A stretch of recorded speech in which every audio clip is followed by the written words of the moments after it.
Bonjour tout le monde, bienvenue à notre émission en ce lundi du 28 décembre. Doc Mayou, bonjour. José Cher-Sabonnet, comment se porte la liberté?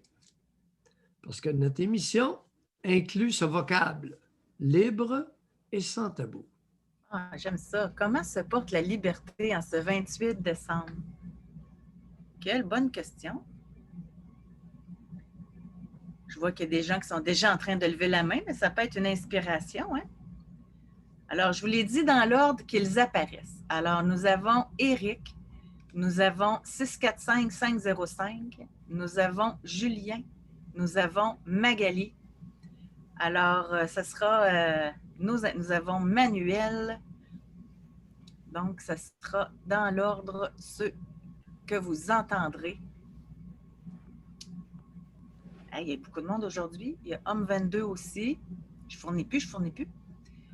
Bon, c'est parfait. Alors, on va commencer avec Éric. Bonjour, Éric. Oui, en fait, aujourd'hui, ce ne sera pas Éric, mais bien sa sœur. OK, bienvenue. Donc, je nommerai pas mon nom, en fait. Donc, le sujet libre que je voulais vous parler aujourd'hui, c'est que moi, étant enfant, j'ai été témoin de beaucoup de violences conjugales, témoin de la violence qui a été faite envers mon frère, témoin aussi de beaucoup d'abus physiques et mentaux. Donc, lorsque j'avais environ 6-7 ans, j'ai été chez ma grand-mère, puis là, ma grand-mère, elle me dit, ben, tu sais, comment ça va, Daphné, avec les chums de ta mère? Parce que ma mère, elle changeait de chum à tous les mois. Parce que ma mère est diagnostiquée bipolaire, puis c'est une caractéristique de la bipolarité, en fait. Non. Wow. Ben, Allez, c'est un facteur de risque, en fait. Regardez, Sophie, on va vous appeler Sophie, même si vous avez mentionné votre prénom, c'est pas grave. On va vous appeler Sophie. Sophie, vous savez, rapportez-nous les faits dont vous avez été témoin. Pour ce qui est des explications, des comportements, on va y aller dans un deuxième temps, d'accord? D'accord, pas de problème. Donc, en fait, ce qui est arrivé cette journée-là, lorsque j'avais 7 ans, donc ma grand-mère me dit comment je me sentais. Donc, à ce moment-là, moi, j'aimais pas trop les chums de ma mère. Je me sentais pas en sécurité face à ça. Puis, donc, ce que j'ai dit à ma grand-mère, c'est que à ce moment-là, donc, j'aurais été touchée par un des chums, donc touchée sexuellement. Oui. Mais ce qui arrive, en fait, c'est qu'aujourd'hui, j'arrive pas à me souvenir si cet événement est vrai ou s'il y a aussi des parties fausses. J'ai l'impression qu'il y a eu un mécanisme de défense en moi qui a fait en sorte que j'ai eu un peu oublié, Sophie. On va commencer par ce que vous vous rappelez clairement. D'accord? Okay. Là, vous avez parlé de violence conjugale, de violence envers votre frère. Donnez-nous des exemples clairs dans votre tête de violence que vous appelez conjugale. Qui vargeait sur qui? Okay? Ben, par rapport à la violence conjugale, j'ai l'impression que, ben, dans le fond, c'est ma mère, souvent, elle avait des réactions intenses lorsque, par exemple, son conjoint n'était pas d'accord avec elle. Donc, ça pouvait aller jusqu'à lancer des assiettes dans la maison. Ça fracassait un peu partout. Là, moi et mon frère, on avait peur, on était jeunes. Ça nous arrivait, on allait se cacher dans le garde-robe. La police arrivait parce que les voisins faisaient des plaintes. Ça, ce sont des faits dont vous vous rappelez clairement. Exactement. Ça va bien, Sophie. Continuez. Alors, votre mère garochait toutes sortes de choses et ça créait beaucoup de bruit, un véritable ramdam. C'est ça que vous nous dites? Oui, exactement. C'était La souvent comme ça. police qui arrivait et qu'est-ce que la police disait ou faisait? Donc, la police, souvent, ce qu'elle faisait, là, c'est qu'elle interrogeait ma mère et son chum. Donc, eux, ils ne voulaient pas avoir affaire avec la police. Fait que tout de suite, ils disaient non, il n'y a pas de problème, on est correct. Souvent, la police, elle allait voir moi puis mon frère. Puis, elle nous demandait qu'est-ce qui s'est passé. Puis, avant que la police arrive, notre mère, elle nous mettait dans la tête, si la police, elle vous pose des questions, vous ne dites rien, sinon, ben, je vais être fâchée contre vous et tout. Donc, nous, on disait, ben non, il n'y a rien, tu sais. Oui. Donc, on se fermait un peu par rapport à ça, là. OK. Donc, puis c'est ça, c'est vraiment cet événement-là, tu sais, d'avoir dit à ma grand-mère que j'avais été violée et tout, puis de ne pas me souvenir exactement des faits, si ça s'est passé ou pas. C'est ça qui me ronge un peu de l'intérieur. C'est parce que, Regardez, vous n'avez pas compris. ouais, ben je comprends ce que vous voulez, dans le fond, que je vous nomme des faits, des choses qui sont arrivées. Vous n'avez pas compris. Vous allez partir de vos souvenirs clairs et laisser OK. tranquille pour l'instant ceux qui ne sont pas clairs. OK, parfait. Que ça se comprend, ça. Ouais, ouais, ça se comprend, effectivement. Bon. Un Alors, autre votre souvenir. empressement est un mécanisme de défense qui va vous desservir. Oui, c'est vrai, je suis d'accord avec vous. C'est vrai que Ah, j'ai tendance à pitcher les choses puis d'essayer d'aller vite, comme vous dites. oui. Ouais. Fait Alors que, là, vous avez parlé de violence conjugale tout à l'heure. exactement. Là, vous avez mentionné que votre mère garochait des affaires. Ouais. Est-ce qu'il y a des Euh, conjoints qui la battaient? euh, c'est pas tant les conjoints qui battaient ma mère, c'était plus ma mère qui infligeait de la violence psychologique aux conjoints. Puis souvent, donc, le ton allait monter. Puis là, ben, ça finissait que ma mère. C'était plus ma mère qui était violente physiquement. Ben oui, pourquoi vous dites qu'il y a eu de la violence conjugale alors que votre mère s'emportait, était très colérique? Si Euh, tel est le cas, vous dites, on avait une mère qui était colérique, puis qui explosait, colérique explosive. mhm. Pourquoi vous parlez de violence conjugale?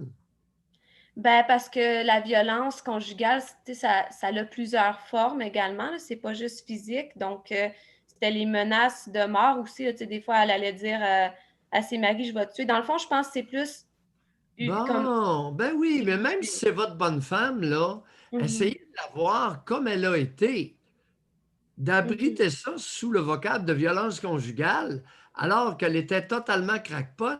C'est pas pareil du tout.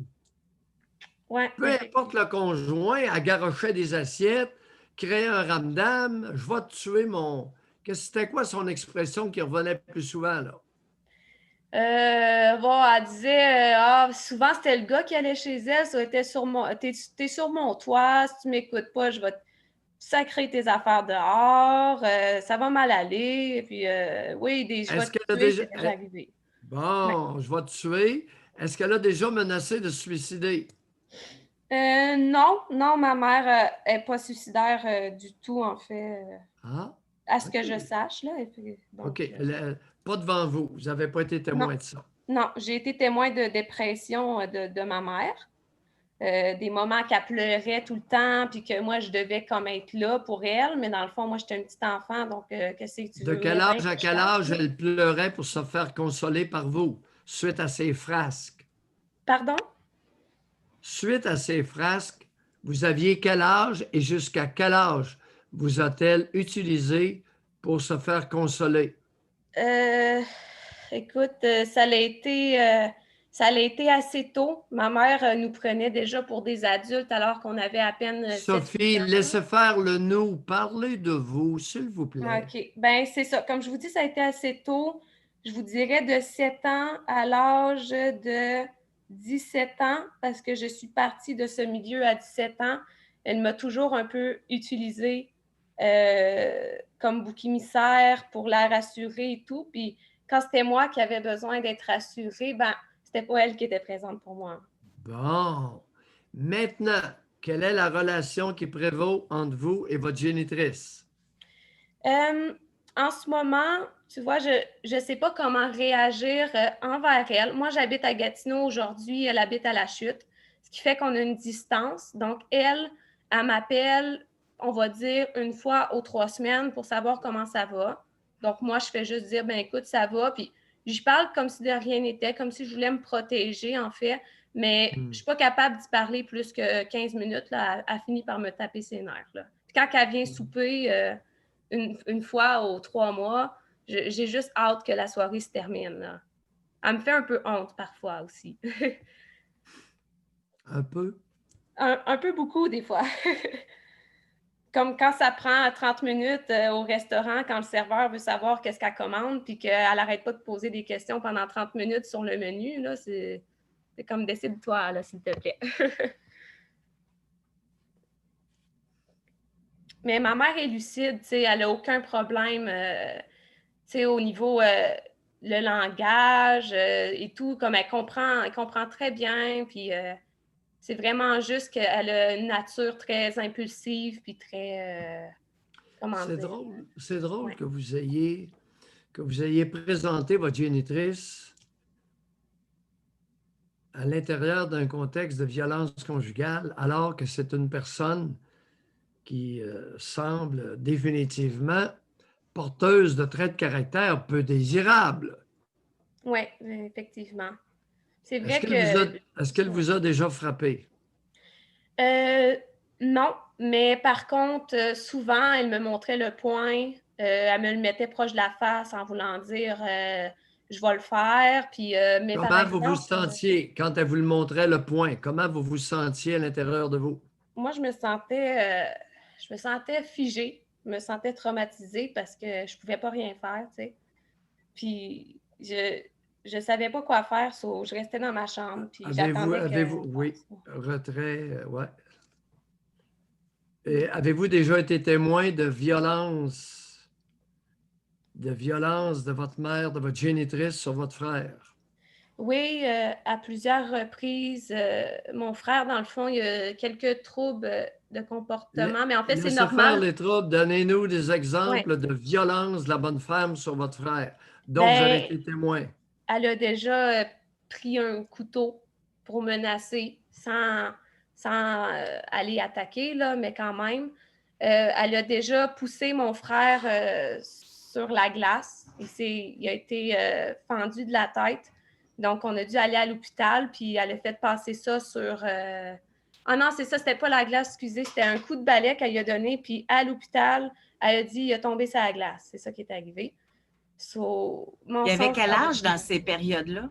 Tout ça, là, vous et votre frère, vous aviez quel euh, âge? moi, j'étais comme en troisième année là, primaire. 10-11 ans peut-être. Mon frère, il a 2 ans de plus que moi, là, fait que OK. 12 ans environ. Puis d'autres violences qui étaient faites envers mon frère. Ouais, c'est vrai. Mais ça, j'étais pas témoin. Là. Tu vois, mon frère, il me fait des signes, là, mais j'étais pas témoin. Là, fait que, il parle C'est de la ça. sécheuse, là. Exactement. Si vous n'avez pas été témoin, Oui, vous n'en parlez pas. exactement. Dans quel groupe d'âge êtes-vous, Sophie? Moi, j'ai 21 ans aujourd'hui. Je travaille dans les services sociaux. Donc, vous voyez, j'ai fait une grande introspection sur moi. Non, Par contre, il me reste beaucoup de choses à... Oh, votre Oui. mère est intense, vous l'êtes vous aussi. Alors d'abord, on va vous souhaiter bon anniversaire. Vous avez 21 ans aujourd'hui? Non, non, j'ai 21 ans depuis avril. Ah, OK, vous avez 21 ans. Vous êtes dans la jeune vingtaine. Oui, exactement. Oui. Et Donc, vous avez une formation en en service social? éducation, technique d'éducation spécialisée. En technique et en éducation spécialisée. Oui. Travaillez Justement, auprès Vous travaillez auprès de quoi? ouais, ben c'est ça. Justement, aujourd'hui, je travaille auprès des personnes qui vivent avec des troubles de santé mentale. Donc, je ne sais pas si Oui. ça peut aussi avoir un lien avec Est-ce qu'on pourrait les appeler des patients psychiatriques? Pardon? Est-ce qu'on pourrait les appeler, vos clients, des patients psychiatriques?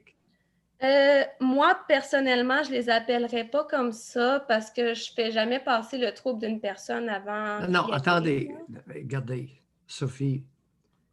Est-ce que votre clientèle, ce sont des déficients intellectuels, qui est une condition de la nature, Non, non, c'est pas plus déficience des intellectuelle. patients qui ont déjà une maladie psychiatrique connue et diagnostiquée? Oui, exactement. Ça, c'est un Bon, ben, on critère. appelle ça des patients psychiatriques pour les démêler Mhm, d'avec ceux qui sont déficients intellectuels, qui mhm. représentent tout de même 10% de la population. Oui, c'est vrai. Faut les distinguer, Ah, effectivement. merci. Il faut appeler un chat un chat. Exactement, vous Comment avez raison. si on n'est pas capable d'appeler un chat, ça pourrait être un rat. Mhm. Bon, des patients psychiatriques. Oui, Oui. Donc, Et patient psychiatrique en institution, en ressources intermédiaires, dans quel contexte? c'est la maison réalité, en fait, c'est une résidence pour les personnes qui veulent se rétablir, être autonomes Bon, dans un appartement et tout. Donc, c'est volontaire. OK. Une résidence, une ressource intermédiaire. Exactement. OK. Oui. Intéressant. Et vous travaillez avec votre employeur, ce sont les services sociaux? Communautaire, oui. Oui, Oui. exactement. Qui vous paie? Le CIUS, CLSC, juste par Euh, curiosité, vous êtes payé par qui? ben, par le gouvernement qui paye les services communautaires, là, j'imagine. Ah, C'est via pas les avec le services. CISO. OK. Ouais. Intéressant. Alors, Mhm. tranquillement et calmement, revoir son passé tel comme il a été. C'est Mhm. pas facile. C'est pas facile. Parce que la bonne femme est encore vivante, puis elle n'est pas vieille. Quel âge a-t-elle, là? 45 environ? Aïe, aïe. Ouais, elle nous a eu Est-ce quand même. qu'elle est fonctionnelle ou totalement dysfonctionnelle? Je vous dirais qu'elle est fonctionnelle parce que donc elle habite en maison avec son chum qui maintenant, ça fait 1 an, ce qui est très impressionnant par rapport à ce qu'elle a vécu toute sa vie. Puis elle fréquente justement des services pour les gens qui ont des troubles comme ça. Là. Elle est sur le bien-être social, malgré le fait que j'ai l'impression qu'elle pourrait travailler là, à un certain point. Non, non, Là. attendez. Sophie, Je vais je peut-être trop vous, loin. je vous ai posé une question simple. Est-ce que votre mère est fonctionnelle? Vous m'avez répondu oui. Oui, Et là, vous me dites qu'elle est sur l'aide sociale. Elle n'est oui. pas autonome financièrement. Elle n'est pas fonctionnelle au quotidien. Non, pas totalement, Bon, effectivement. bon, elle n'est pas fonctionnelle du tout. En Mhm. société, elle n'est pas fonctionnelle. Elle est honteuse à amener au restaurant, c'est une gêne. Oui. Elle ne sait pas vivre. Ensuite, elle est sur l'aide sociale. Elle n'est pas fonctionnelle. Ça fait combien d'années qu'elle est sur l'aide sociale? Oh, je ne l'ai jamais vue travailler là, depuis que je suis née qu'elle est sur l'aide Bon, sociale. OK, OK, c'est Ouais. correct. C'est correct. Alors, c'est une personne qui est mentalement, sérieusement handicapée. Oui. Et dans son cas, merci beaucoup d'avoir appelé. Merci à Eric. Ça permet de, de se prémunir contre la tentation facile de dire ah, j'ai grandi dans la violence conjugale. Non, j'ai grandi avec une mère totalement dysfonctionnelle qui nous violentait, qui nous menaçait, qui nous intimidait, qui était une méchante personne. Mhm. Pas tout à fait pareil, hein? Effectivement. Puis c'est ça, aujourd'hui, tu sais, j'ai de la misère à savoir comment je réagis. Tu sais, mon frère, il l'a carrément renié. Il ne lui parle Non, non, plus. regardez, Puis moi, ben, Sophie. On a commencé l'exercice. Ça vous donne une idée? Tranquillement. Revoir le passé tel comme il fut. Elle a un peu violenté. J'ai été un peu son bouc émissaire. Non, j'ai été beaucoup le bouc émissaire d'une femme dysfonctionnelle. ouais, c'est vrai. J'ai Bye, tendance à Sophie. diminuer les choses. Eh, Sophie, tranquillement. Bye. Bye, merci beaucoup. Fait Ben, plaisir. un pas à la fois, hein, c'est ça qui. C'est le problème de beaucoup de brillants. Ils vont trop vite. C'est sûr que Sophie est manifestement très vive intellectuellement. Raison de plus pour ralentir le train. On ne verra pas à 300 km à l'heure. Je l'ai pris le TGV en France. On ne voit pas du tout les premiers 300 pieds le long du train. On ne voit rien. On voit au loin. Ouais, l'image est bonne.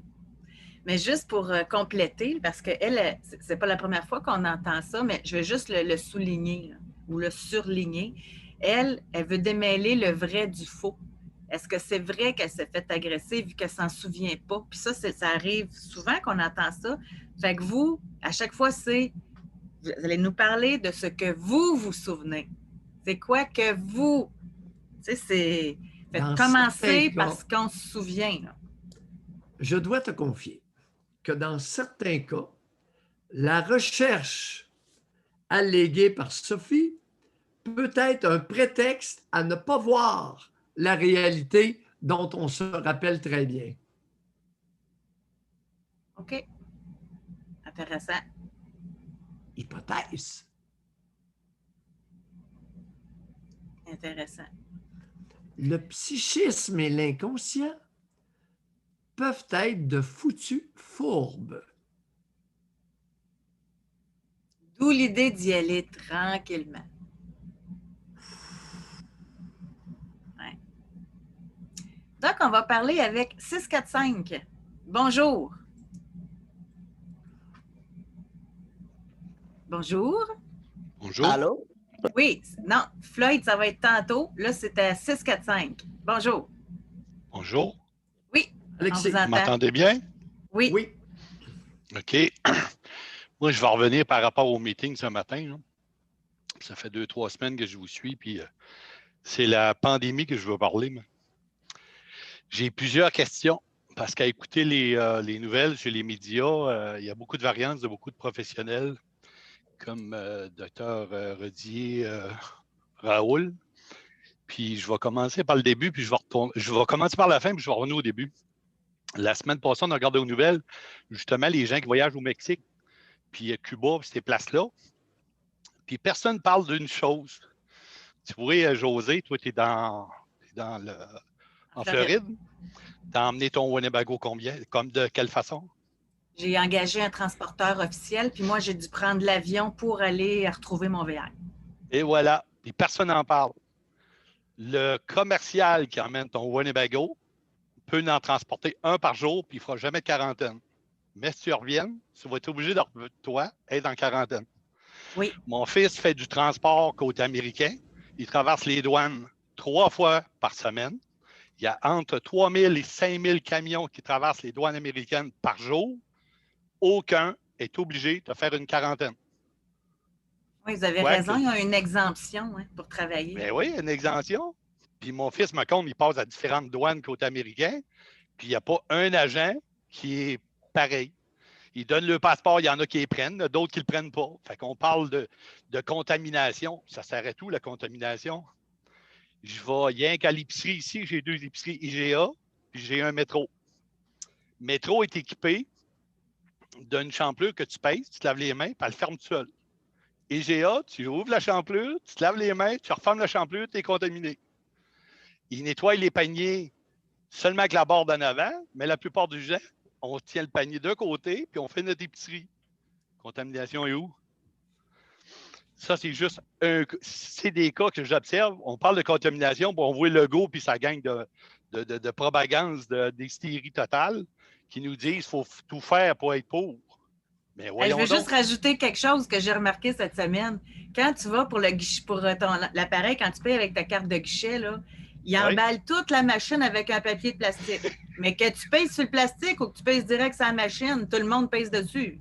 Machine Interact. Je vais aux Jean Coutu à Saint-Bruno de Montarville. J'arrive à l'entrée, il y a une femme policière. Moi, je vais vous le dire, je me lave puis je me désinfecte pas les mains. Je pars de chez nous, je me lave les mains. Fait que je regarde la madame gentiment, je dis, je vais être la policière aujourd'hui. Fait que oui, je désinfecte les mains. Fait que je fais mes commandes, j'arrive en arrière, puis j'arrive pour payer mes articles. La madame a dit, il faut que vous preniez un cure-type pour pitonner le piton. Moi, je regarde la madame avec un sourire, je prends le pot de cure-type, nettoyer les oreilles. J'essaie d'en prendre un, mais ils sont tous égales debout dans un verre. J'ai dit, madame, j'ai encore d'amine 10-12. Puis là, je pèse dessus. J'ai dit, c'est quoi la pause? C'est rire du monde. C'est tout simplement que ça. Tu vas à l'épicerie et tu te demandes, t'emmènes-tu tes sacs? Madame, j'emmènerai pas mes sacs, moi, vous contaminer. Fait que l'éducation de dire, oui, on est en pandémie. Fait que moi, je suis toujours en doute. On l'est-tu ou on ne l'est pas?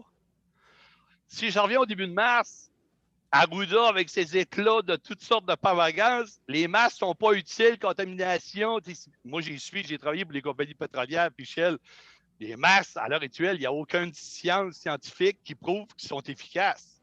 À moins d'avis contraire, quelqu'un me sortira un document.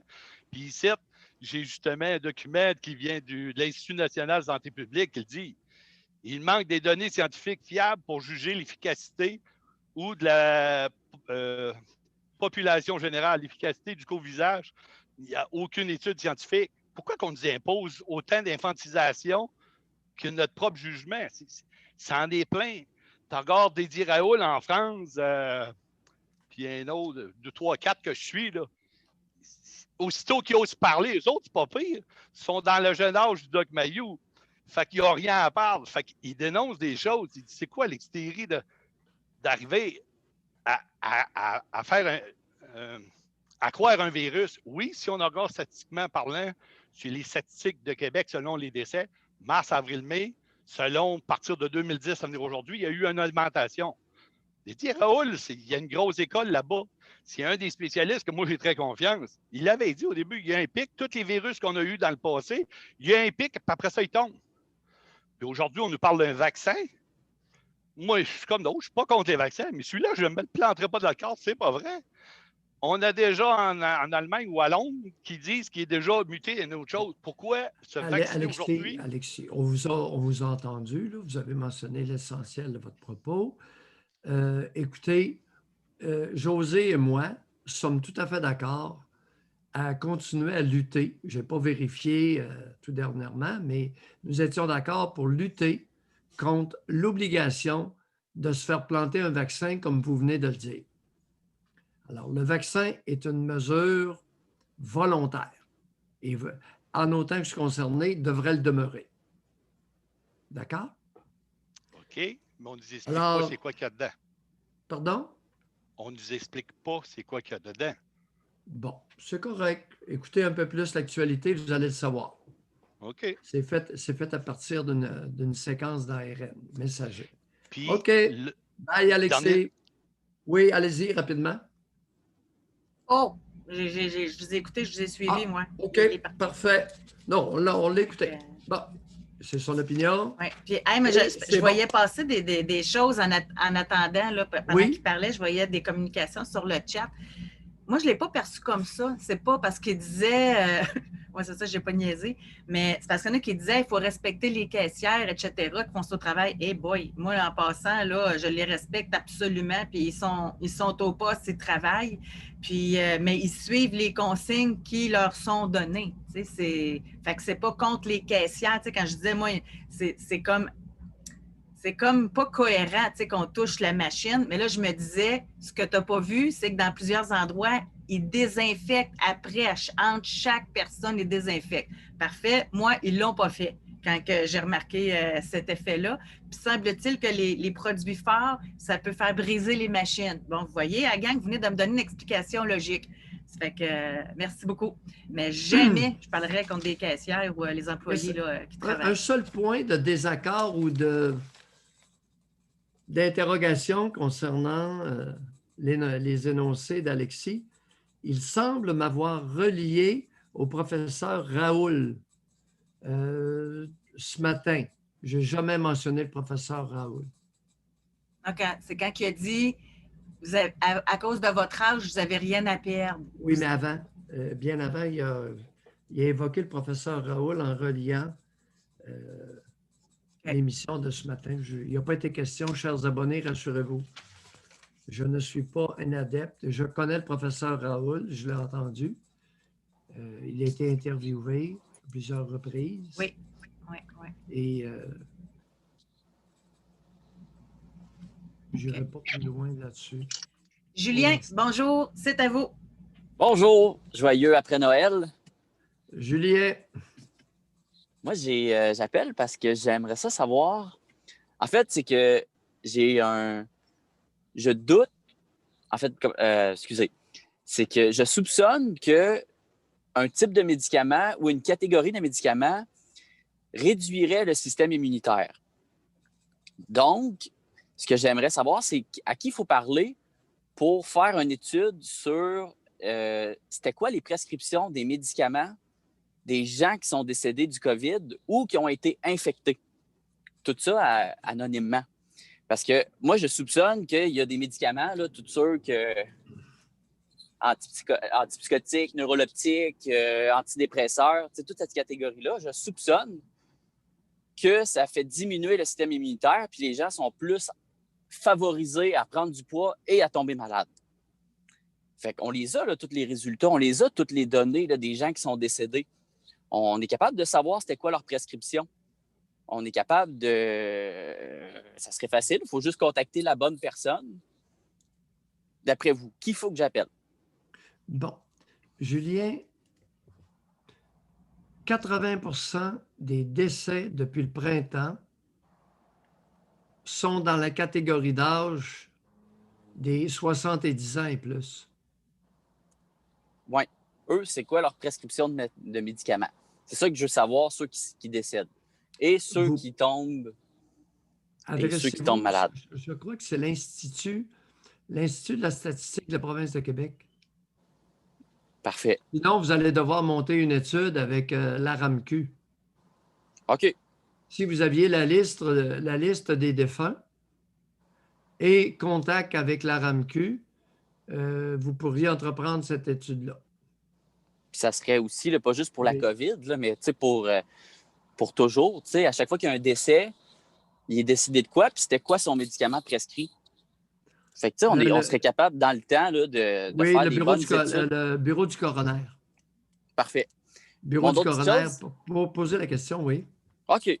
L'autre chose, c'est que j'aimerais ça parler attendez un peu. Vous avez insinué, parce qu'il y a beaucoup de monde à l'écoute, là, vous avez insinué que les neuroleptiques et les antidépresseurs diminueraient la réponse du système immunitaire. Liaison protéique médicamenteuse. Oui, bien attendez un peu. Là. Après 41 ans, là, je trouve que mes patients psychiatriques traités aux neuroleptiques ne sont pas malades bien souvent. J'ai mon temps vous le dire. Non, c'est pour ça. C'est avec les résultats qu'on a du COVID, des gens qui sont décédés, on serait capable de faire le lien ou pas. OK. Pas de problème avec ça. C'est ça. C'est pour ça que j'ai juste dit ça. Oui. L'autre chose, j'aimerais ça parler du spectre. Pas le dernier film de James Bond, là, mais vraiment le spectre de l'autisme. Oui. La dernière fois, vous m'avez dit qu'on n'a pas besoin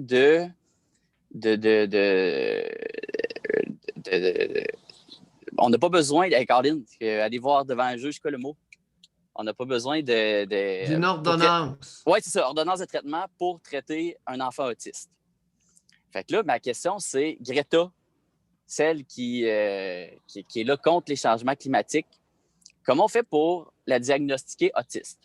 Asperger, par exemple. À quel niveau on n'a pas besoin d'ordonnance de traitement pour traiter un autiste? Attendez. Est-ce que ma question est-tu claire? Oui, bien là, vous êtes rendu dans Greta. Je ne connais pas les lois de la Suède. Là. Vous Greta, voulez la faire examiner? Non, mais Greta, ce que ça disait, affaire, c'est Greta, on disait qu'elle était autiste Asperger. Ben là, on disait...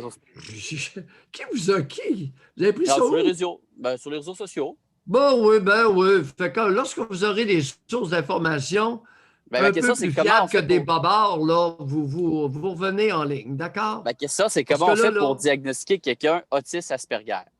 C'est un examen clinique. On va voir un psychiatre. On amène la personne chez un psychiatre qui a une bonne expérience clinique dans l'évaluation et le traitement des autistes sévèrement atteints. OK. Merci beaucoup. Bonne journée. Bonne journée. Bye. OK. Là, j'ai appris sur les réseaux sociaux que les mouches s'enculaient. Ah ouais? Raconte-nous ça. Les mouches s'enculent sur les réseaux sociaux. Il y a quelqu'un qui l'a dit. Donc, on s'en va en Californie, là. On s'en va parler avec Magali. Bonjour. Hey, bonjour, ça va bien? On vous écoute. Magali. Oui, vous m'entendez? Je suis à Saint-Louis, dans le Missouri. Je ne suis même pas en Californie, j'ai menti. OK, bon. Mais premièrement, je voulais juste réagir à ce que Alexis a dit. Dans le fond, non, nous, c'est vrai, les camionneurs, on ne fait pas de quarantaine, on n'est pas obligé. Mais je vais juste, pour que les gens comprennent, moi, ma compagnie, on fait de l'alimentation. Fait qu'on va en Californie, en Floride, on ramène des fruits et des légumes pour nourrir le Québec. Dans ma compagnie, on est 400 chauffeurs de highway. Donc, on fait de la route en équipe. S'il faudrait que toutes les équipes se mettent 2 semaines en quarantaine en revenant des États-Unis, je peux vous garantir qu'il n'y aurait plus de fruits puis plus de légumes sur ces tablettes au Québec. Ce serait impossible. Impossible. Regardez donc, vous. Moi, c'est mon hypothèse. Je ne suis pas une experte en calcul import-export. On est bien content de vous entendre. Moi, je voulais réagir parce que c'est ça. Moi, ça fait ma 3e semaine de suite que je travaille. Nous, à Noël, on l'a fait à l'hôtel parce qu'on était pognés, tout était fermé. Puis, Magali, Oui? Magali, parlez-nous un peu des recommandations sanitaires que vous vous imposez et auxquelles la compagnie s'attend que vous respectiez. Tu sais, c'est sûr que dans le fond, nous, en ayant des camions, on ne peut pas se promener. Fait que, tu sais, moi, j'ai une job à Magali, faire. quelles sont Oui. les mesures? Bien, c'est sûr que nous, on a de l'équipement pour nettoyer les camions. On fait attention. Quand on passe les douanes, on porte le masque. La compagnie recommande le masque en tout temps. Vous, qu'est-ce que vous faites? Magali, troisième fois. Bien, c'est ça, j'explique. Je lave mon camion, je porte mon masque. Merci d'utiliser le jeu. Bon. Oui, allez-y, continuez. Puis, quand je reviens au Québec, j'évite les déplacements. C'est sûr qu'il faut que j'aille faire mon épicerie. Je lave mes mains à l'entrée, je porte mon masque. Puis, on fait ce qu'on a à faire. Fait que le virus, Canada, Amérique, c'est le même. À votre connaissance, y a-t-il eu une seule éclosion du virus chinois parmi les compagnies de transport Canada-US? À ma connaissance, pas dans ma compagnie, je le sais qu'il y a un chauffeur qui fait de l'Ouest américain qui est décédé de la COVID. Oui. Pas dans ma compagnie, mais il y a un chauffeur qui est décédé cet été. Mais moi, Oui. dans ma compagnie, il n'y a pas eu de virus. Puis avec les gars de ville, alors, puis dans les votre gens de bureau, compagnie, dans on est votre au-dessus de compagnie, 600. il n'y en a pas. Et là, on parle de Exactement. 400 chauffeurs en équipe. On est 400. Alors, Oui, exactement. bon. On est 400 chauffeurs. Fait que la quarantaine, je comprends le point que nous, on traverse les États-Unis puis on ne fait pas de quarantaine, sauf que je ne vais pas magasiner puis je ne vais pas m'éverluer ces plages puis je ne vais pas... Tu sais, moi, j'ai un travail à faire puis je suis toute seule dans mon camion. Regardez donc, on s'impose certaines précautions. T'sais, la seule chose qu'on fait, que nous, on fait, mon copain et moi, c'est aller au Walmart quand on traverse les lignes. C'est moins compliqué pour les fruits et les légumes. Parce que sinon, il faut toutes les préparer. Il ne faut pas qu'il y ait de graines de pépins, puis on n'a pas le droit Magali, de ça. Oui? À votre connaissance, au Walmart Oui? que vous fréquentez, oui? Combien d'éclosions est-il survenu depuis le mois de mars? Ça, je ne peux pas vous le dire. J'en ai aucune idée parce qu'on n'arrête pas tout le temps au même, tout dépendant de la douane qu'on traverse. Dans ceux où vous arrêtez, à votre connaissance? Je ne peux pas vous le dire, honnêtement. Je peux pas vous le dire. À votre connaissance? Je ne le sais pas. Je ne peux pas vous le dire. Je ne le sais pas. À votre connaissance, il n'y en a pas eu? Si vous ne pouvez pas le dire, c'est qu'il n'y en a pas eu. Je ne connais pas les éclosions de chaque État. Là. Je ne me suis pas renseignée. Moi, je me protège. Il y a plusieurs Américains qui ne portent pas le masque. Puis tout. Moi, je le mets parce que je sais que de toute façon... Les Américains ont beau être des tatas, là. Un commerce a 3 éclosions. Est-ce que le commerce est encore ouvert, d'après vous, aux États? Je pense que oui. Je pense que non. Ah, ben c'est ça. Je peux pas. Tu sais, moi, je vais juste dans les Walmart où il y a des parkings à camions. Fait que je me promène oui, pas. Soyez Je sans vais crainte, souvent aux mêmes places. Puis... Surtout des chaînes comme ça, elles sont très surveillées. Oui, bien, tu sais, mettons, nous, on arrête souvent au Walmart dans le Michigan. C'est toujours régulièrement, c'est celui-là qu'on va. Puis à l'entrée, bien, il y a un employé qui surveille si tu as ton masque. Puis il y a un support avec des lingettes comme Lissol, que tu nettoies ton carrosse avec une poubelle, puis il y a une pompe à poubelle. Fait que, c'est ta responsabilité de citoyen de nettoyer tes affaires. L'âge moyen des 400 chauffeurs en équipe de votre compagnie, l'âge moyen, vous diriez, quel est-il? De ce que j'ai vu, il y a beaucoup de mi-vingtaine, trentaine qui font du team de couple. Il y a quand même beaucoup de couples dans notre compagnie. Ou sinon, ben, c'est des gens dans la cinquantaine. C'est que les enfants sont rendus plus vieux ou qui n'ont pas d'enfants, mettons comme nous. Nous, on va faire ça jusqu'à temps qu'on ait des enfants. Après ça, on va arrêter. Puis... Alors, Magali, mi-vingtaine à mi-trentaine, c'est un groupe qui est très peu affecté lorsqu'infecté. Est-ce qu'on est d'accord là-dessus? Oui. Ah. Nous, mon copain et moi, on est presque sûr qu'on doit... on est presque sûr qu'on l'a eu sans symptômes, sûrement. Là. On est presque sûr qu'on l'a eu asymptomatique. On est tellement partout. Puis il y avait tellement d'éclosions partout en Amérique du Nord. Magali, demandez, lorsque vous serez de retour, appelez la secrétaire de votre médecin de famille. Oui. Ou vous pouvez aller au privé. Ça ne devrait pas coûter bien cher. Faites-vous plaisir, un cadeau. test sérologique pour détecter le niveau dans votre sang des anticorps antivirus chinois. Faites-vous un cadeau. J'ai Ben, c'est l'impression ça, je savais pas qu'il... ça ne dépassera pas beaucoup 100 piastres. Ah, c'est Ah, non, mais 150.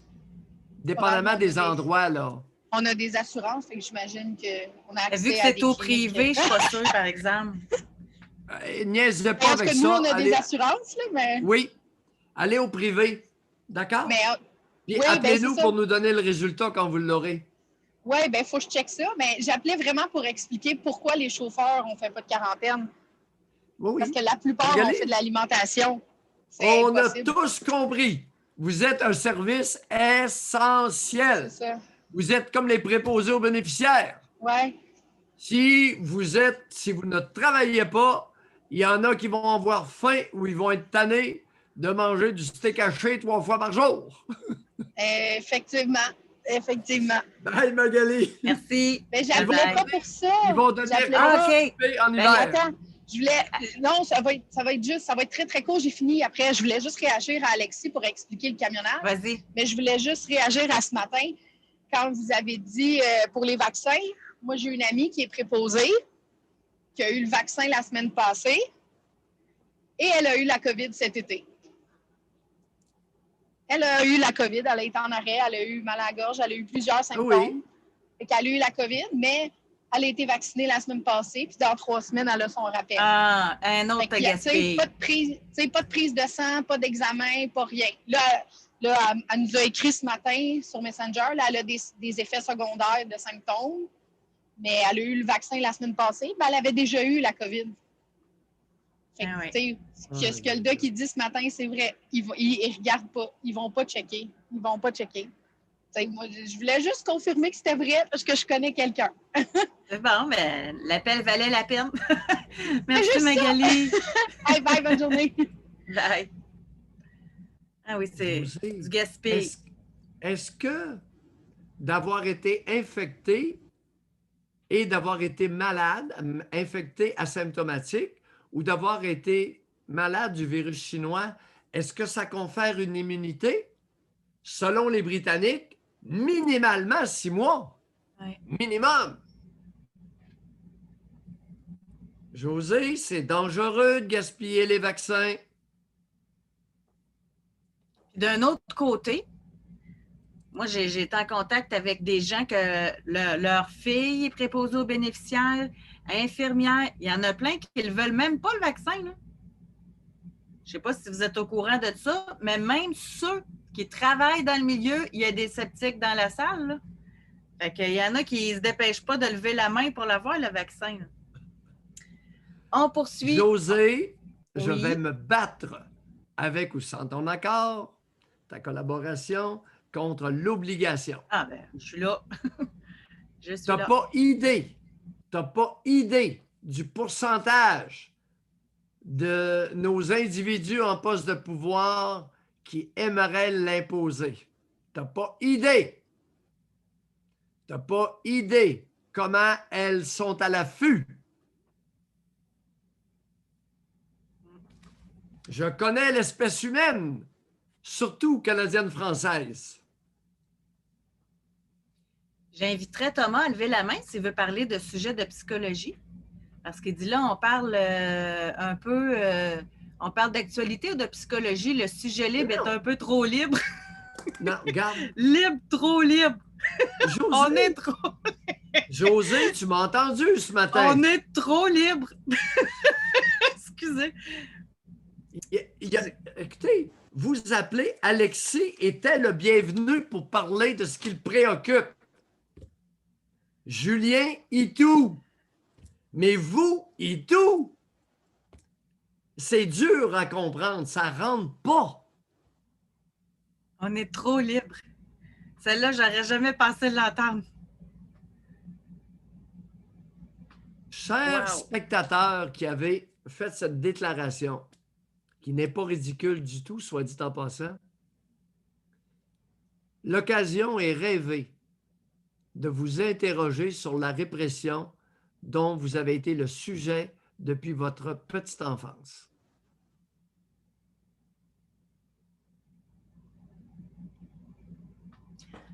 On va donner la parole à Manuel maintenant. Bonjour, Manuel. Bonjour, Doc. M'entendez-vous? Oui, allô? très bien. Okay. Oui. Bonjour, José. Ben, ça Bonjour. donne bien parce que justement, la liberté, je pense que ça commence en dedans, hein, comme vous avez dit. Puis en parlant de bullshit puis tout ça, moi, je me suis rendu compte que je n'étais pas quelqu'un de libre à l'intérieur, là, parce qu'on se compte des menteries, on cache notre tristesse à travers la colère, la rage, frustration, en tout cas, toutes sortes de mensonges qu'on se compte à soi-même, puis la liberté, je pense que c'est quelque chose qui vient en dedans pour commencer, puis c'est pas, je pense pas que c'est en ayant le choix d'acheter ce qu'on veut à l'épicerie qu'on est libre, là. Puis, mais... Vous me faites rire, ça, puis... Oubliez mon Puis, oui, allez-y, c'est ça. Pour moi, la liberté, là, ben, c'est ça. Ça a commencé par arrêter de me bullshiter, puis de faire face à la musique, tu sais, de devenir un adulte, dans le fond, tu sais, puis d'arrêter de se cacher en dessous du jupon de sa mère, puis tout ça. Puis c'est ça. Puis faire face à la musique, je veux dire, c'est peut-être pas donné à tout le monde. Puis moi, en tout cas, c'était quand même assez dur. Tu sais, c'est un processus qui, je pense, qui est assez long. J'ai 42 ans, fait que je peux vous dire que ça fait peut-être juste 2-3 semaines que je commence peut-être à vivre un peu de liberté intérieure, là. Mais puis tout ça pour dire que ben c'est ça, tu sais, la rage, la colère, c'est souvent ça masque une profonde tristesse. Puis moi, ça va me libérer aussi de vous dire que, tu sais, moi, j'ai changé, tu sais, j'ai touché le fond à un moment donné avec ma rage et ma colère. J'ai fait, c'est ça, ça l'a fait les médias pas mal, tu sais, j'avais fait une agression à même moi sur des gens qui m'avaient bloqué dans un cul-de-sac, là, tu sais, ça avait fait le tour des médias, puis... Avec une scie mécanique? C'est ça, ouais. Vous devinez mon métier. Oui, j'ai une certaine mémoire malgré mon âge avancé. Une mémoire phénoménale. Vous êtes sorti avec une scie mécanique. Il y a bien du monde qui ne s'en souviennent plus de ça. Le monsieur barbu blanc s'en rappelle très bien. Le cul-de-sac avec la scie mécanique. C'est ça. C'est moi le petit capoté. Puis, tu sais, j'ai jamais eu l'occasion de m'excuser envers ces gens-là. Tu sais, je veux dire, c'était pas nécessairement de leur faute. Là, tu sais, j'étais quelqu'un qui était très... qui masquait beaucoup sa tristesse, puis avec de la rage, de la colère. Le monde a toujours dit que j'étais quelqu'un, t'es agressif, t'es un gars agressif, ou t'as comme j'ai la rage en dedans, tu sais, mais c'est sûr que ça paraissait de même, mais dans le fond, j'étais quelqu'un qui était profondément triste. Puis, oui, triste de libre, quoi? Frustré de triste. Quoi, mon ami? Là. Frustré de quoi? Là, frustré, ben, je sais pas si c'était frustré. Frustré par qui? Ah, ben oui, ben là, on y arrive. J'en arrive à la question, pourquoi que le subconscient protège autant la mère, tu sais? Là, j'ai peut-être répondu à ma question. Elle est extrêmement importante pour tout être humain. C'est ça, parce qu'on était dans son ventre pendant longtemps. On a un lien qu'on n'a pas avec le père. C'est elle que les mamelles qui nous permettent de survivre aux premiers mois. C'est capoté comment c'est fort, le subconscient, Doc, puis j'ai toujours peur d'être trahi par lui. Capoté bien raide. Fait que, oui. Ça me reflète un peu. Bon. Fait que, la mère est de loin plus importante que sac à gosse. C'est sûr que, tu sais, mon père, c'est un capoté au volant, mais ma mère, très, très agressive au volant aussi. Pas à faire des affaires violentes ou, tu sais, foncer dans les chars, ces affaires-là, mais, tu sais, enragé, là, tu sais, là. Ah, Manuel. C'est un peu ça, oui. Manuel. Lorsqu'elle était au volant de votre vie, lorsqu'elle était au volant de votre enfance, comment était-elle? Oh, c'était tyrannique, là. C'était elle nous frappait longtemps, moi et ma soeur. C'était les agressions, aussi agressions armées, là, comme que j'ai fait un peu avec la chainsaw, sans vraiment toucher, mais menacer avec des objets. C'était les coups. Puis jusqu'à un moment donné où ce que j'ai dit, je pense vers 8 ans, 9 ans, j'ai dit si tu me touches encore, je vais te tuer. Puis vas-y, frappe-moi, je vais te tuer. Fait que c'était là que je l'ai dompté, tu sais, mais elle a toujours resté quelqu'un de vraiment enragé, là, cette femme-là. Puis ça venait de là, tu sais, je veux dire, j'ai été. Dans quel Dans quel coin du clan canadien-français ça se passe sur votre enfance? Quelle région, sans être trop... À Rosemère. Oh! Sur la couronne nord! Oui, de oui, l'île la aux belle rats? couronne nord, la belle ville de Rosemère, que tout le monde veut aller vivre là. C'était une petite place de merde pour moi. Mais c'est ça, tu sais. Ouais, je l'attendais pas, celle-là, José. Pas Rosemère. Ah, Vous attendiez le fond d'un rang, c'est ça? Ben là! Non, mais moi, je travaille dans le bois, fait que j'ai un accent de bois, mais non, je viens de la belle petite banlieue, là, Cossu, là, tu sais, là, faut là, tout le temps être habillé Tant qu'à avec y le être, petit vos cheveu, deux ça. parents faisaient quoi dans la vie? Ben, moi, ils étaient d'une manière ou d'une autre, sont arrivés dans la joaillerie, la bijouterie. Ils ont commencé de même. Je veux dire, moi, quand dans mon jeune enfance, c'était ça. C'était les bijoux, l'or, puis les diamants. Tabarnouche.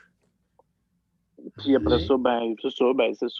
J'avais parlé un peu du background criminel, là, mais c'est ça. Puis c'est ça, tu sais, tout le temps, c'est ça, la violence, tu sais, je veux dire, c'est fait aux enfants, je veux dire, on était des bibelots, on était des accessoires pour eux, tu sais, puis c'est ça.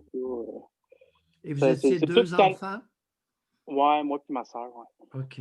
J'ai cru comprendre que vous n'étiez que deux. Vous savez, ouais, votre mon mère père était a fait débordée. une autre femme.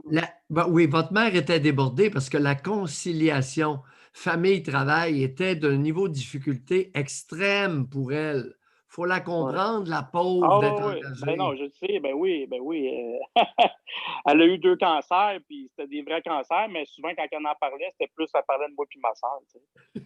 Fait que c'était souvent des allusions comme ça, ou... Manuel! Ouais, tu sais, je te dis,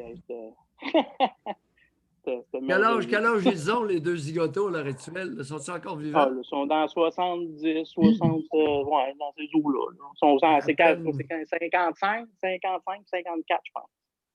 1950, dans leurs années de naissance. Là. Ah oui. Mais non, ils ne sont pas... Je suis né en 49, je suis 71. 54, là... OK, non, c'est ça. OK, fin soixantaine. Ouais. Ils viennent à peine là, de retirer les pensions des vieux. Non, les deux, il faut qu'ils travaillent encore. Ils sont pas... c'est ça. Ils travaillent encore. Ils sont pas fortunés. Non, ça a chiré leur affaire. Écoute, ça a chiré tout bas du côté. Oui? Ils sont divorcés, mes parents. Ouais, c'est ça, ils sont divorcés. Oui, et quand ça a divorcé, ben là, c'est ça. Mon père, ça a chiré. Ma mère, ça a chiré. Puis on a... on était les pauvres de Rosemère. Vous aviez quel âge? Quand ils sont divorcés? Oui. J'étais en 3e année. Ça veut dire, 10-11 ans. Ouais. Et ça nous a coûté combien en frais d'avocat quand ils se sont divorcés? C'est quoi, je peux pas vous dire, là. Ça a été une grosse guerre, là. Ça a été une guerre sans merci. Ils ont englouti à Montréal des frais d'avocat énormes, immenses. Oui, écoute, ça leur a... Et qu'est-ce qu'ils avaient? Alors là, tout à l'heure, je me faisais le clapet, puis j'ai cru entendre que le bonhomme avait une gonzesse.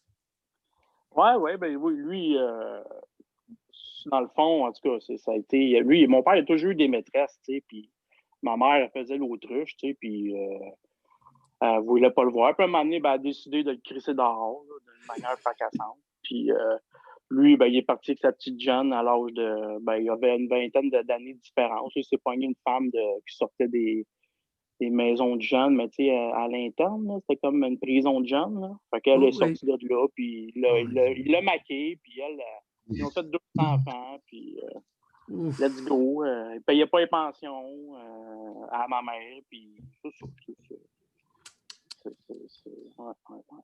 Et votre mère, elle avait quoi comme défaut? Ben, comme défaut.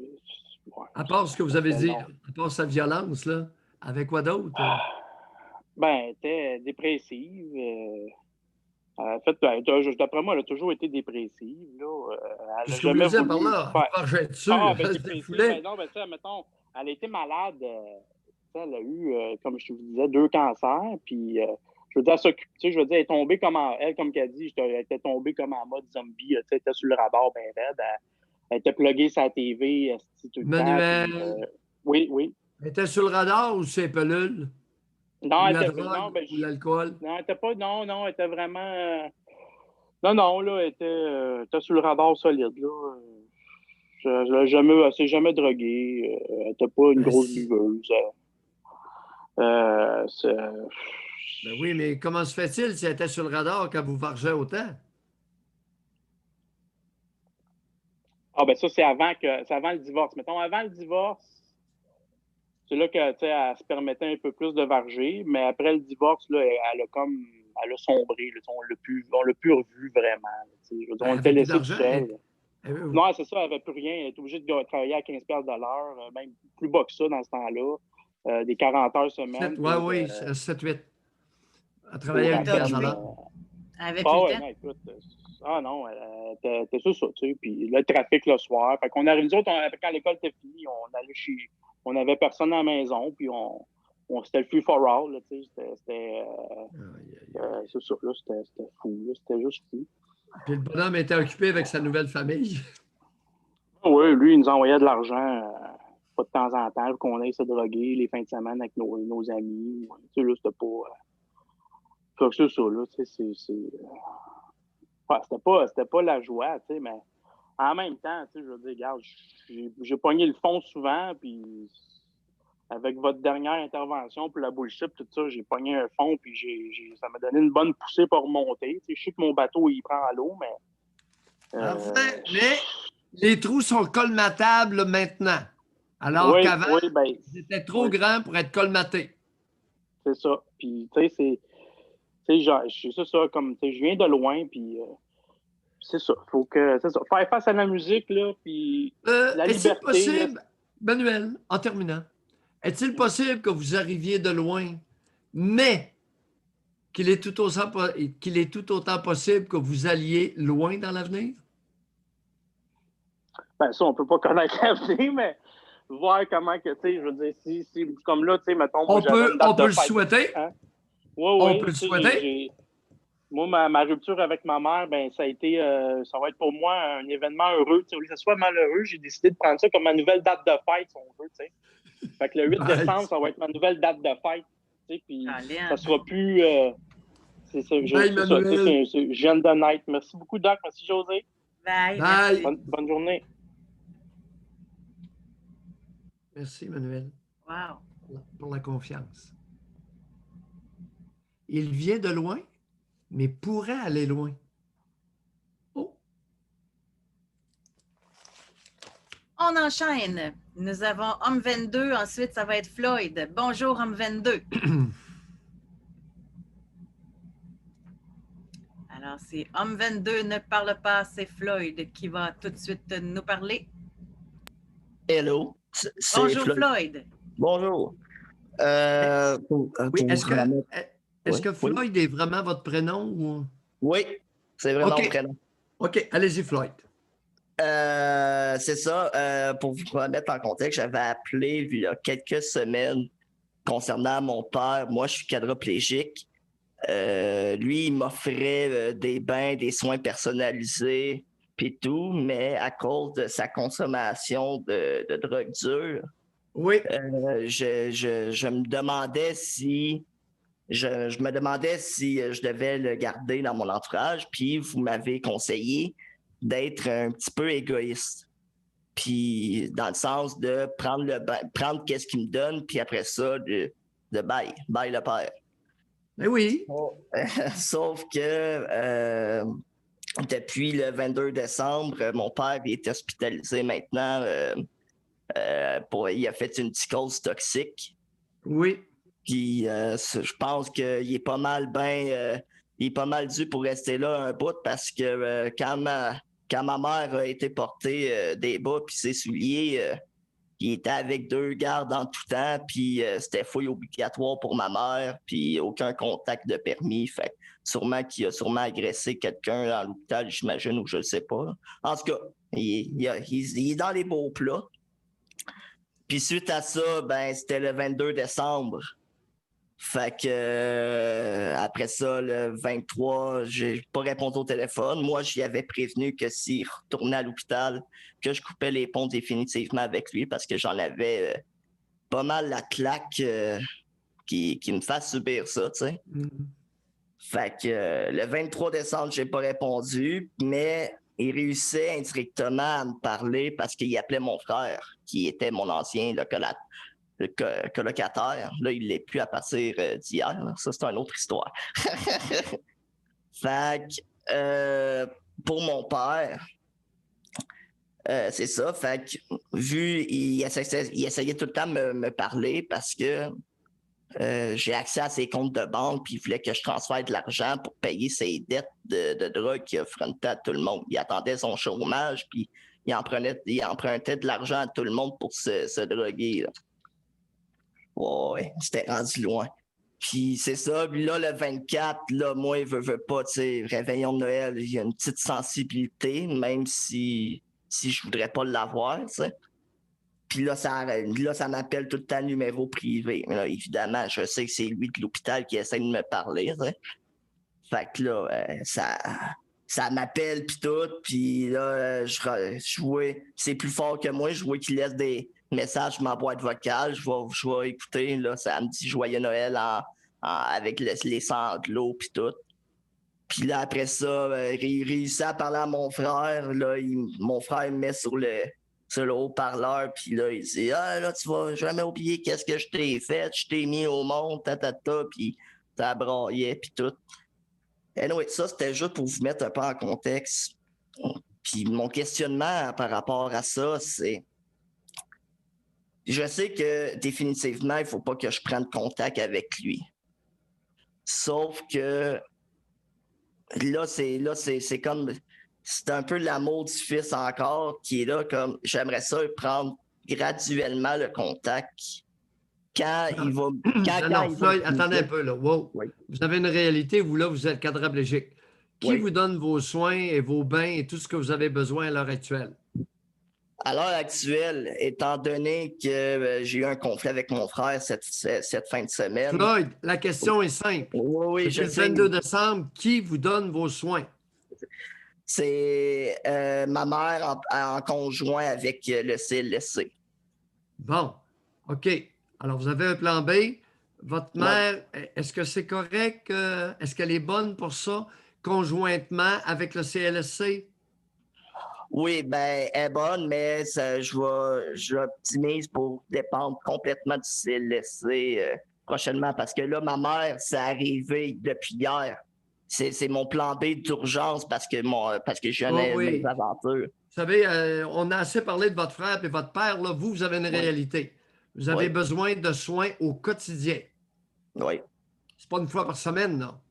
Non, je sais. Quadraplégique, vous êtes cloué sur un fauteuil roulant, n'est-ce pas? Oui.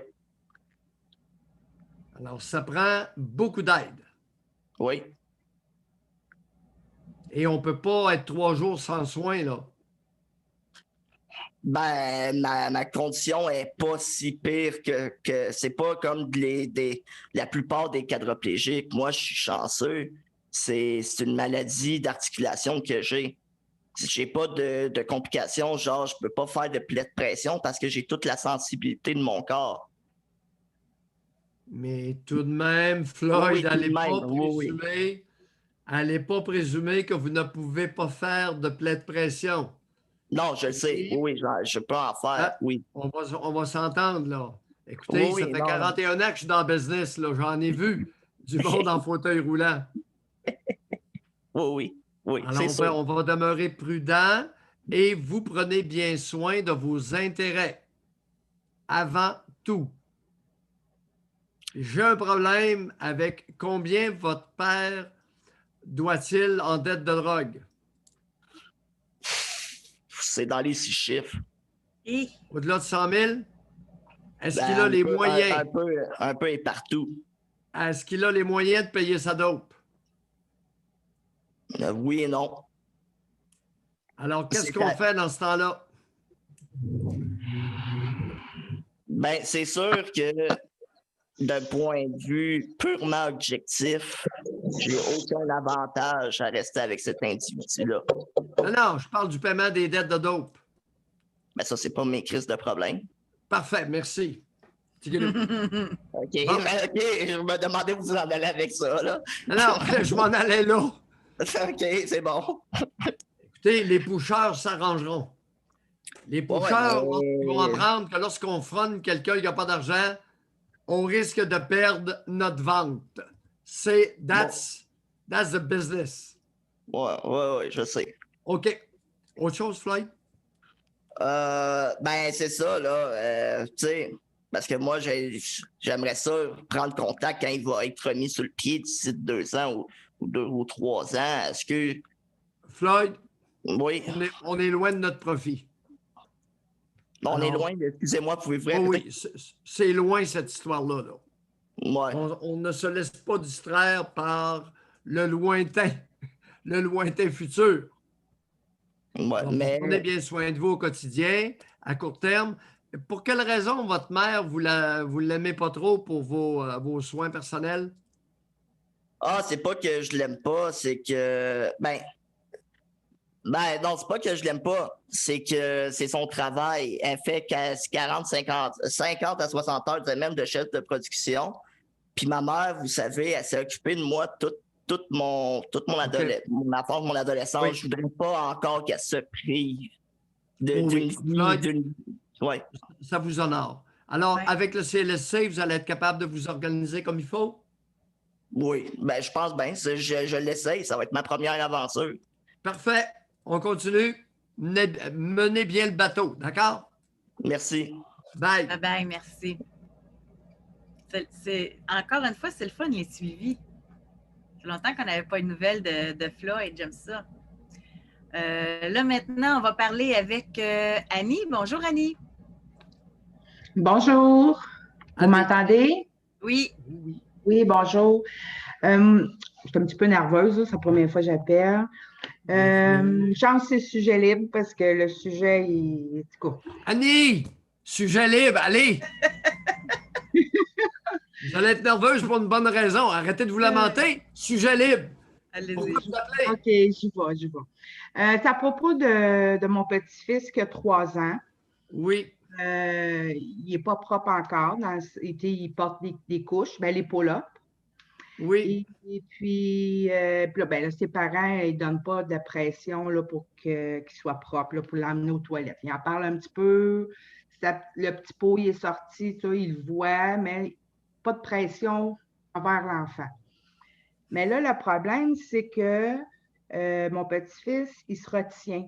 On le voit là. Il se cache, il croise ses jambes, puis là, il se retient, puis il se retient, puis il se retient pour ne pas faire ses selles. Et ma question est, pourquoi il fait ça? Est-ce que c'est du dégoût, de la peur, de la gêne? Et aussi, l'autre question, c'est comment on peut faire pour l'aider? Parce que là, la peur là-dedans qu'on a, la mère et moi, c'est que il peut devenir constipé puis apporter des problèmes. Là, comment on peut faire pour l'aider là-dedans? Une chance, c'est un sujet libre, hein? C'est tout un sujet. Alors, on est en plein dans la guerre de la crotte. Ouais. Et la guerre de la crotte est très mal amorcée. Ah oui? Ouais. Qu'est-ce que vous voulez dire? Et non, c'est vous qui allez nous répondre à ça. C'est quoi le problème avec la crotte de cet enfant-là? Non, j'ai pas de problème. C'est que pourquoi que... Annie, quel est le problème de votre petit-fils avec sa crotte? Je veux pas qu'il y ait des problèmes de constipation. Je veux l'aider. OK, je pense que les auditeurs auront compris, vous ne comprenez pas. Alors, je ne sais pas comment ça se fait. Quel âge avez-vous, Annie? 49. 49 ans. Vous arrivez à 50 ans et vous ne comprenez pas la guerre de la crotte? Il vous l'exprime. Vous ne voyez pas?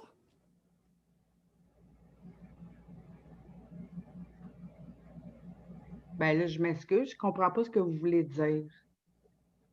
Vous observez que votre petit-fils se retient, se cache, Oui. va même Mais jusqu'à cette...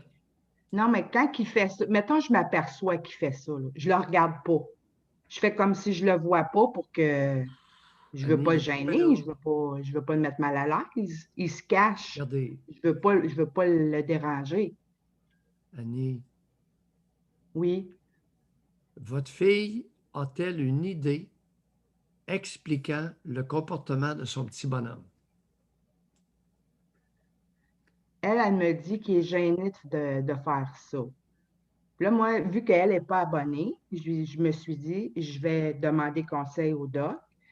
Puis si vous avez des recommandations, je vais lui communiquer ou je vais lui faire écouter. Annie, vous êtes... Oui, Avez-vous 2 oreilles, une de chaque côté de la tête?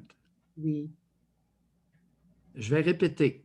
OK, Alors, vous allez dire à votre fille oui, d'essayer de comprendre le comportement de son enfant de 3 ans. D'où ça vient? En quel honneur qu'il se retient et se cache lorsqu'il a envie de déféquer? Est-ce que c'est clair ce que je viens de dire? oui, c'est clair. Avez-vous compris? Oui, Alors, mêlez-vous de vos affaires et c'est le problème de votre fille qui est la mère. Il y en a assez de femmes assises sur la tête de votre petit-fils. Avez-vous compris? Il oui. y en a assez de femmes, là. Vous enlevez de là, vous, là. Je veux pas Correct? lui... Oui, oui, je comprends ce que vous me dites. Annie, Je voulais juste avoir un conseil pour pouvoir lui communiquer vos conseils. bye, bye, Annie. OK. Il n'y a rien de pire que quelqu'un qui est sourd. Ça ne voudra pas entendre. J'en reviens pas. Elle n'a pas compris. Elle n'est pas capable d'écouter 8 secondes. Les oreilles, chaque côté, c'est pas pour porter des pans d'oreilles. C'est pas une garniture qu'on a chaque côté de la tête. C'est pour Je vais la défendre un peu. Je vais la défendre un peu. Parce qu'on est très dans l'air de j'ai une question, la réponse du spécialiste et ça, pourquoi qu'il se, tu sais, à quelle heure il faut qu'il se couche, ça prend la réponse. On n'est pas dans du cas par cas, on n'est pas dans, tu sais, il y a plein de spécialistes de tout genre, etc. Fait que je pense que Annie, en toute bonne conscience, elle s'est dit, je vais lui demander au doc, il va avoir la réponse, il va te la donner, puis par miracle, il va recommencer à aller aux toilettes sans problème. Je pense que c'est plus ça, là. C'est épouvantable. Pourtant, il me semble que j'ai été clair. J'ai gentiment insisté. Je suis renversé par le pourcentage de femmes de 50 ans et plus qui sont sourdes psychiquement. J'en viens pas. Il me semble que l'exercice était clair. Un conseil.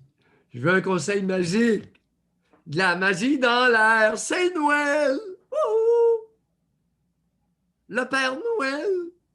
Le Père Maillot. C'est totalement du cas par cas, là. Chaque situation est différente. J'en reviens pas. A rien compris. Rien entendu. Pourquoi? Elle n'a rien écouté. Je veux amener un conseil magique à ma fille pour lui montrer comment sa mère est bonne. J'appelle le Père Maillot.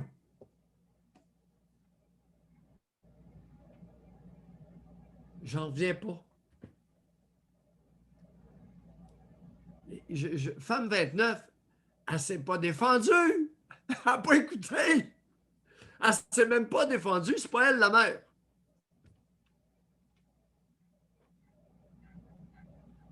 Mais vous êtes quand même raide là-dedans, je trouve. Puis j'essaie de comprendre pourquoi. Écoute. Tu sais, elle s'occupe de sa fille, là. Pour une fois qu'il y en a une, elle veut être aidante, là. Pour une fois, elle s'occupe de sa fille, elle veut l'aider. Puis elle, sa solution, c'est vous. Prenez ça comme un compliment. Mais non, ça n'a pas aucune patience, là. Non. Mère typique envers sa fille adulte. Aucune observation. aucune réflexion, aucun sens critique, aucune autocritique. Vive la Québécoise!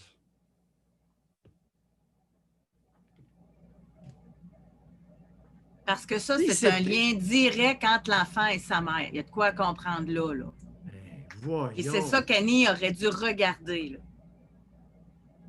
Ben, elle n'est pas capable. Elle ne comprend même pas la guerre de la crotte. Elle a élevé une fille. Elle a élevé au moins un enfant. Je peux comprendre quelqu'un qui n'a pas élevé d'enfant, la guerre de la crotte, ça ne leur dit pas grand-chose. Ah, il y en a qui commencent à réfléchir. Merci les abonnés. Il y en a qui commencent à se poser des questions. Ah ouais! Gardons ça! Gardons ça! Quand il y a 28 bonnes femmes qui s'est occupées du petit morveux, il a le nez irrité, les amis! Ben lui, là, il a l'anus tanné.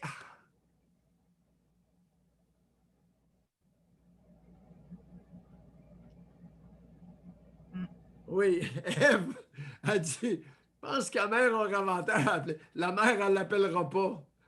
Non, la guerre de la crotte, là, on n'a pas souvent d'appel là-dessus. En tout cas, Annie, ça pourrait être intéressant. Vous lui donnerez Oui. votre mot de passe de l'émission. Bon, on va parler avec Thomas, Doc. Oui. Thomas, bonjour. Oui, salut, ça va? Thomas. On vous écoute. Ouais, dans le fond, moi, c'est que la COVID, je vais parler de COVID un peu. Hein. Puis, c'est parce que moi, dans le fond, j'ai fait une réorientation professionnelle avant le COVID. Puis, en tout cas, c'est avéré que ma réorientation professionnelle, ça fitait très bien avec le fait que la société soit devenue de plus en plus difficile pour de plus en plus de gens. Moi, ça cause pas de problème. Ça fait en sorte que, je vais malgré tout avancer vers plus de prospérité en janvier. Ce qui me rend très, très heureux. Bon, en tout cas, ce qui me convient.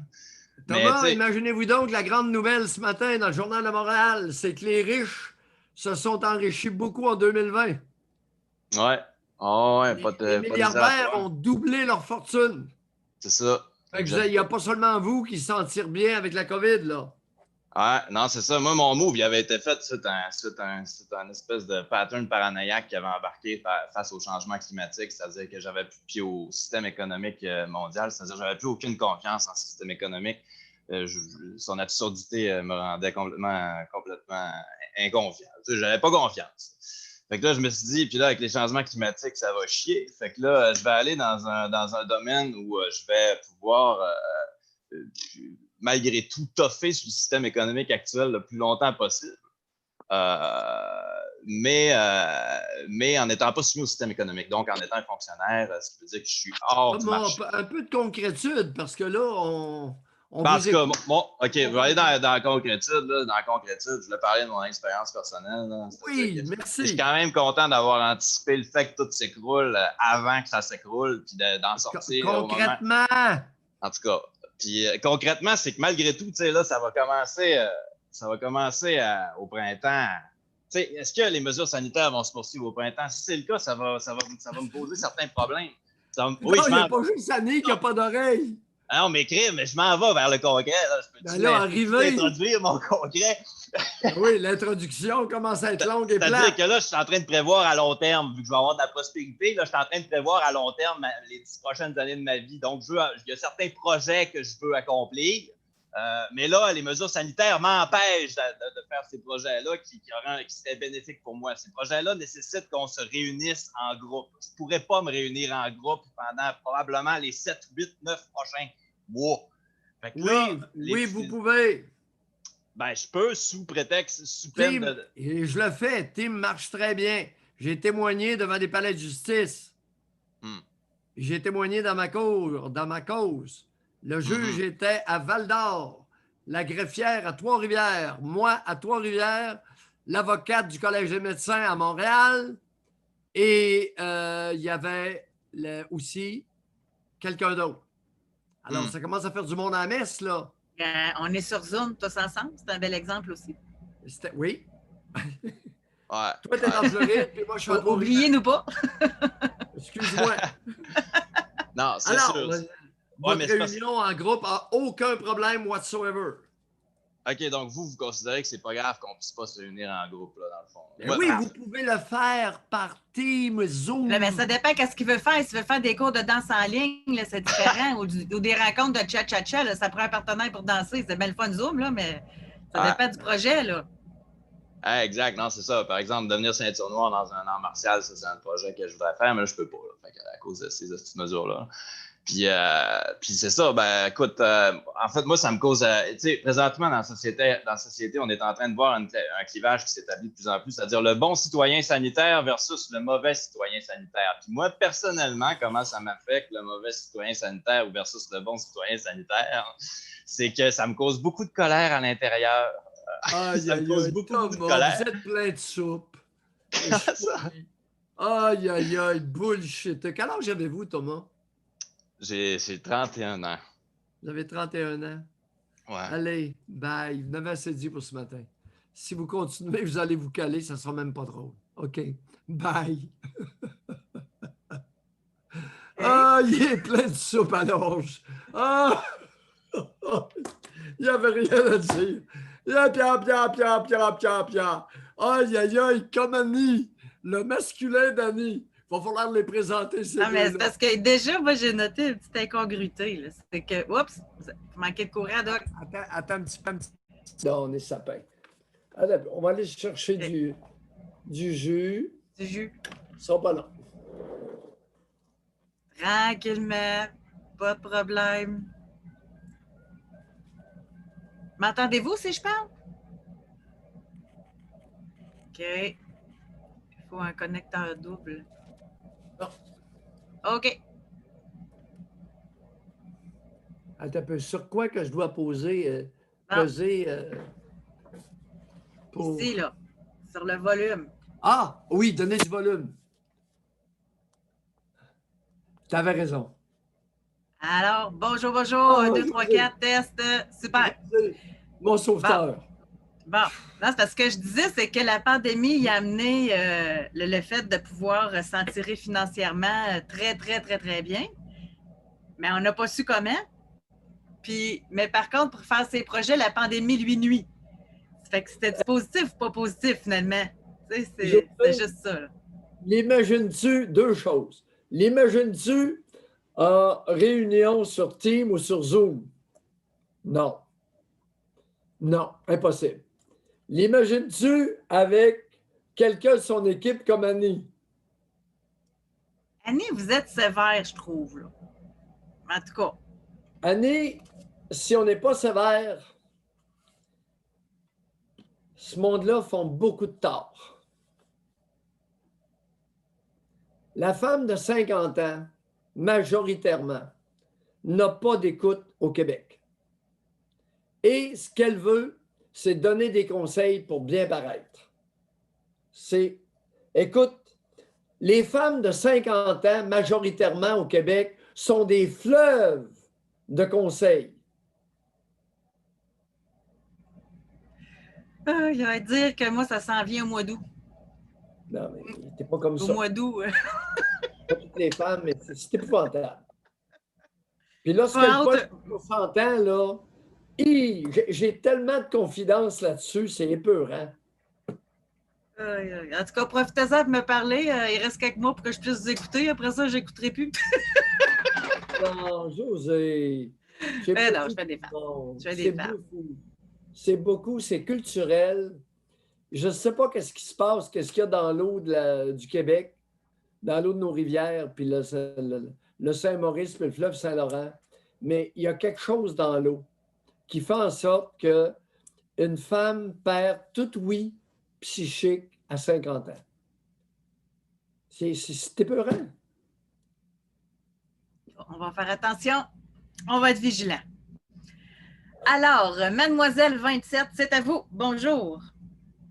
Oui, bonjour. Ce ne sera pas très long. Je voulais seulement vous parler de mon expérience personnelle avec la médication et les médicaments. Parce que moi, personnellement, j'en ai pris plusieurs.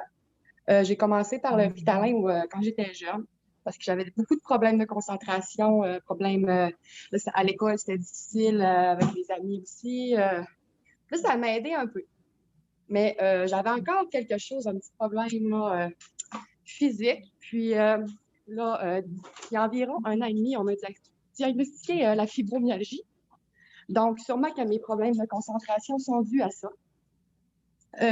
Puis, j'ai commencé un nouveau traitement. J'ai pris de l'Effexor pendant environ 5 ans.